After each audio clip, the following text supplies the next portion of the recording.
এসেছেন, সঙ্গে তার স্বামী সন্তানদের নিয়ে এবং বাপের বাড়ির ঘরে বসে আছেন। পুজোতে নানা থিম দেখা যায়, কিন্তু ফুলিয়ার তাঁত শিল্প পদ্মশ্রী বীরেন বসাকের বাড়ির দুর্গাপুজোর 50তম বর্ষে এমন অভিনব প্রতিভা এবছর আলোড়ন তুলেছে। রাজ্যের মুখ্যমন্ত্রী মমতা বন্দ্যোপাধ্যায়ের শুভেচ্ছাকে পাথেয় করে বাড়ির পুজো হলেও পাড়ার লোকজনকে একসাথে নিয়ে আয়োজনে এক অন্য রূপ নিয়েছে।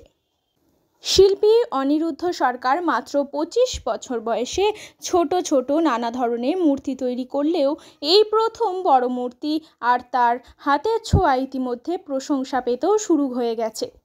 প্রায় 2 মাস সময় লেগে গেছে এই প্রতিমা তৈরি করতে। মা দুর্গাকে ঘরের মেয়ে রূপে তার সন্তানদের নানা ভূমিকায় তুলে ধরা হয়েছে, আর মহাদেব এখানে সন্তানদের দিকে নজর রাখছেন সেই ভূমিকাও তুলে ধরা হয়েছে। বীরেনবাবুর ছেলে অভিনব বসাক বলেন, আমাদের বাড়ির পুজো হলেও এই পুজোতে পাড়ার লোকজনদের ভূমিকা এবং অংশগ্রহণ বিশেষ উল্লেখযোগ্য।